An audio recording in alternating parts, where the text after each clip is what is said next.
Z1 Analyzer. This is the telemetry analysis program that comes with the Z1 software. And it's one of the best tools that you can use to become a faster racer, both in sim racing and real-world racing and on your track days. So the way it does this is it has various analysis screens, such as the driving line, or the turn analysis, or the brake analysis. And you can use these to see where you can improve your driving on the track in order to gain lap time. But it also allows you to see all your telemetry. Things like traces, or scatter plots, or histograms, even data tiles.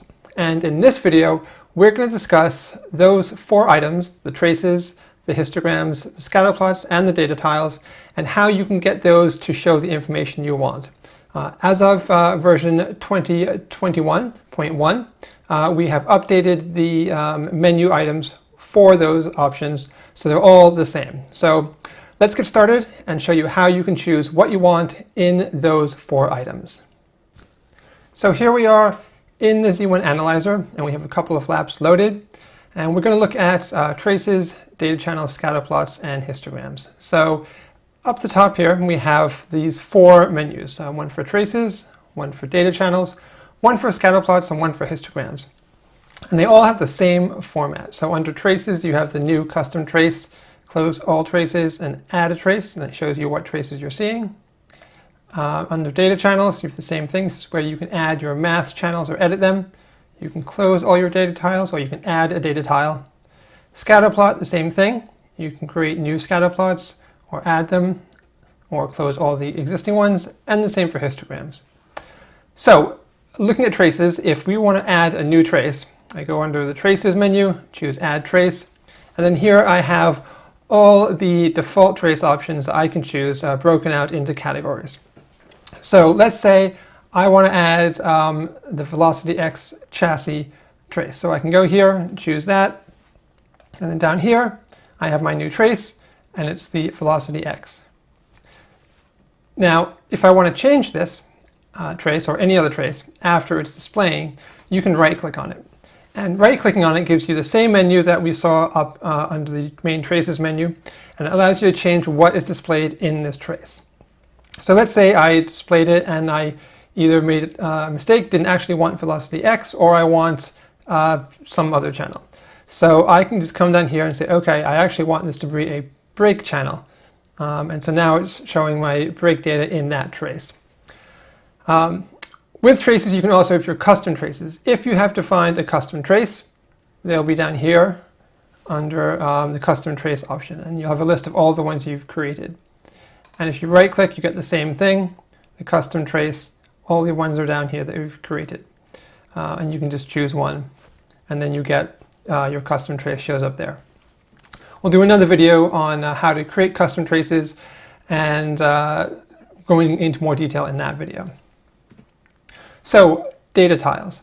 Data tiles are under the data channel option, and if I add one, I get the same grouped menu options I had before. So we'll go with, say, throttle. And the data tile is just a readout of whatever channel you put in it. So if I have this one right here, and it's my throttle, it's going to show me whatever my throttle is as I go around the lap. And you can also right click on this and choose a new option in the same way you would for your trace. So if I decided, okay, I don't actually want throttle anymore, I want something else, I want to see my gear displayed, you can have that there. And you can add as many of these as you want. So let's say we're going to put longitudinal acceleration. Now once you have some data tiles displayed, you'll see here they show up just as the traces do, and you can select the one you want from that menu, and it gets highlighted. This is really useful if these are, say, behind something. So say I clicked on the lap data and you want to get your data tiles back again, you can just click on them and they come to the foreground. And if you want to close all of them, I can say close all my data tiles, and they'll say, are you sure you want to do this? Yes, I am. And so they get all closed. And you can do the same thing with traces too. You can close all your traces if you wanted to. Scatter plots. So scatter plots work in a very similar way. You click on the scatter plot menu option and go to add scatter plot. And this will show whatever scatter plots you have created. The dashboard comes with a couple of them, but you can add more, and have those will also show up under this menu. So if I come here and I want to show this particular scatter plot, I can choose that, and it shows up right here. And you can show as many as you want. So if I want to show also, say, this particular one, I can show this as well. And just like with traces and data tiles, your active scatter plots appear down here, and they can be selected just as all the other options are as well. Now if I want to close it, I can click on this X at the top right, and that works for any scatter plot or any of the traces, data tiles, or histograms. Or I can just come here and say close all my scatter plots, and yes, I do want to close them. So scatter plots can also be changed by right-clicking on it. If I right-click, I can choose what scatter plot I want to display. So say this is the wrong one, I really want to do, say, 6 gears, I can choose that. Or if I want to do something completely different, the steering versus lateral g-force, I can choose that.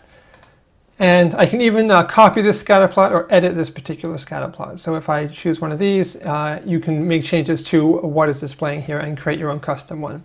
Because remember, the scatter plots are all custom defined, and same thing with histograms. We'll do another video on going to that in a bit more detail, and we'll link that below. So histograms are very similar to the previous items we looked at, like scatter plots.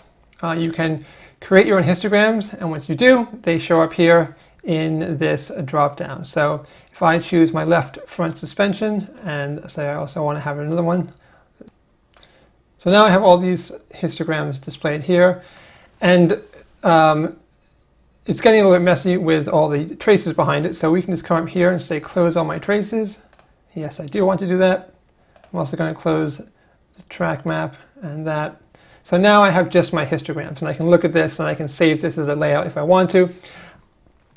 So I can right click on the histogram just like I can anything else and change what is displaying there. So I just right click on it and I choose the histogram list to get what I want to see. And let's say I want to change this to the pitch of the chassis.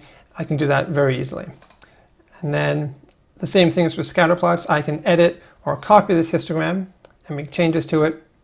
And I can also then do a maximize, restore, close, or reset everything. So if I maximize it, it basically just makes it take up the whole screen.